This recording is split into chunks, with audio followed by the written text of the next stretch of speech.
The Data Governance tool is the central platform for Philips Wellcentive staff to view, create, edit, and remove dictionaries, dictionary entries, and mappings. This video will walk you through the basic features and functionality of the DGT. Let's begin. There are 3 user roles for this app: administrator, designer, and committer. The administrator role is solely used to manage users. The designer role can create and edit custom dictionaries, but can view any dictionary. This is the most common role for Philips Wellcentive staff and is the role we'll be using today. The committer role is for those who are on the Data Governance Committee who have more training and permission to do advanced tasks. These users can create, edit, and view all dictionaries. This is the homepage of the Data Governance tool. The static icons at the top are Home, Dictionaries, Dictionary Entries, Mappings, and Audit Log. Each of these has distinct functions which we will explain throughout this video. First, let's explore the Dictionaries section. Dictionaries are groups of codes used to encode healthcare-related data. Many different groups create these dictionaries, including Wellcentive, external standard organizations, EHR vendors, and customers. We currently have over 500 of them in the system. Common dictionaries are CPT, SNOMED, ICD, and even Wellcentive dictionaries, which are signified by WC_ then the name of the dictionary. The dictionary's homepage displays the dictionary name, short name, type, description, active, and actions.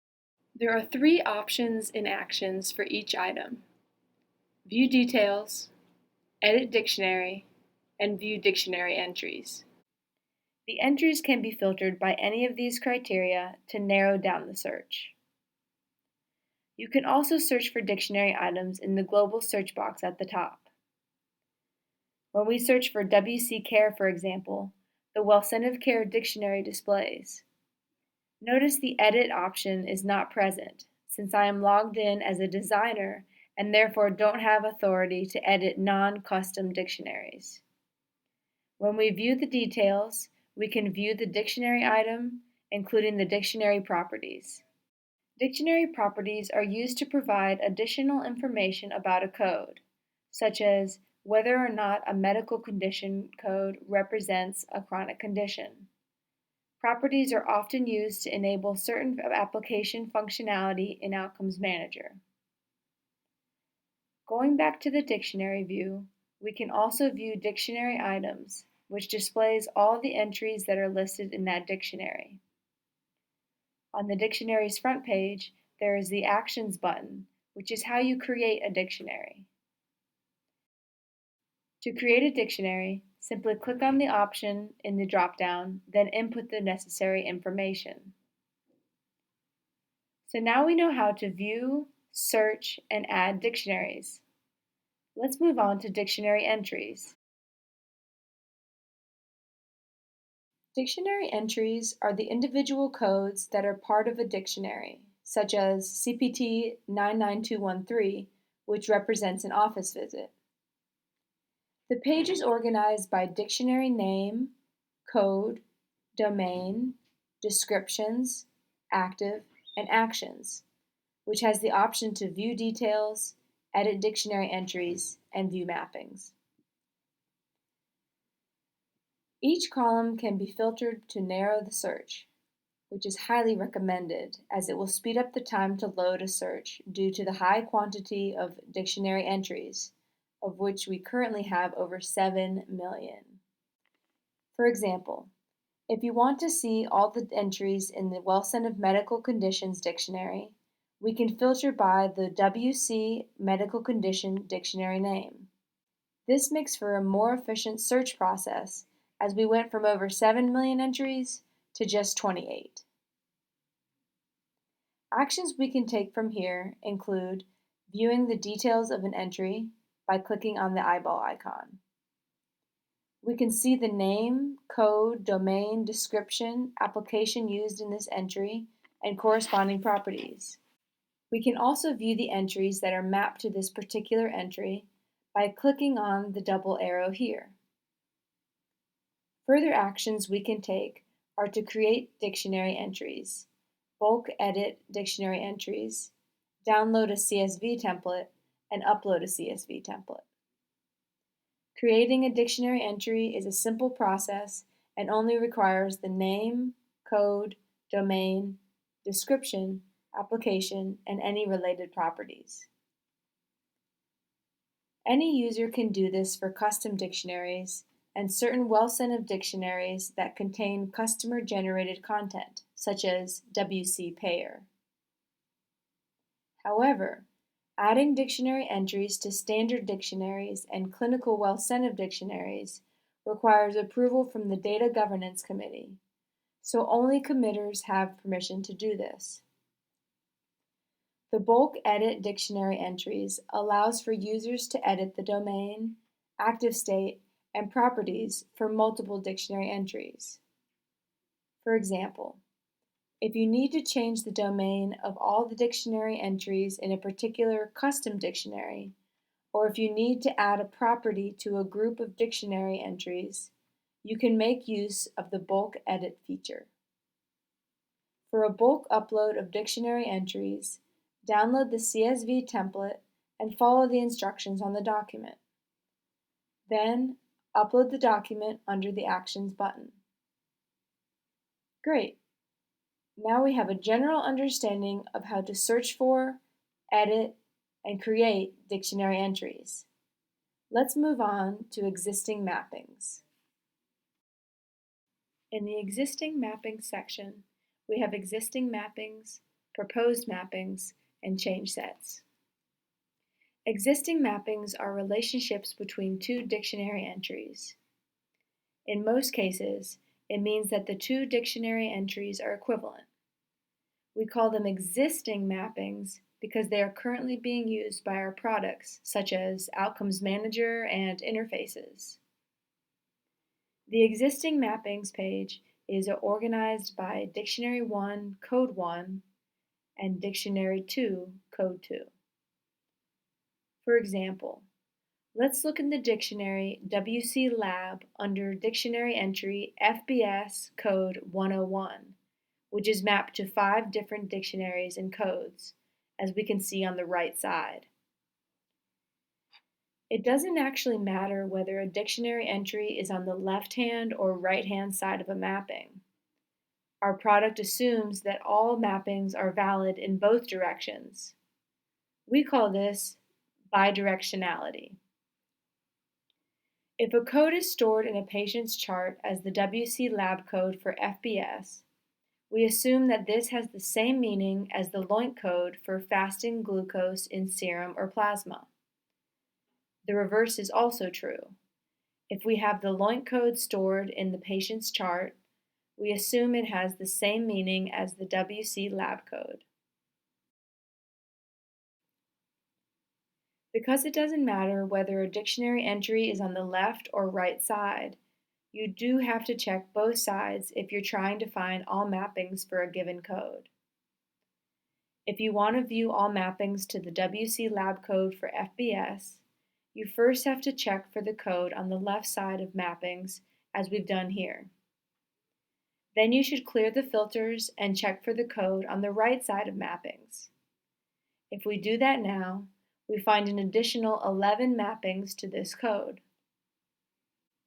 If you find it inconvenient to have to check for a code on both sides, remember that you can go to the Dictionary Entries page, look up the WC lab code for FBS, and click the icon to view related mappings to that code. That view will show you all the mappings to the code, regardless whether the code is stored on the left or right side. We also have the View Related Mappings icon in the Existing Mappings page, but it has a slightly different meaning here because there are 2 codes per row instead of 1. Clicking into this icon, We can view all codes that are mapped to the first dictionary entry and all the codes mapped to the second dictionary entry. Again, to search for mappings, it is highly recommended to filter down the search first, as there are almost 14 million mappings in the system. We can also view the line item audit log, which displays all the actions taken on that mapping pair. To create a mapping under Actions, include all the dictionary, code, and description for the two mapped items and select Create. To perform bulk creations of mappings, download the CSV template and follow the instructions on the document. Once the CSV content is ready, you can upload the document under Actions as well. This process will save time in the instance of creating multiple mappings. Note that designers can only create and remove mappings involving custom codes.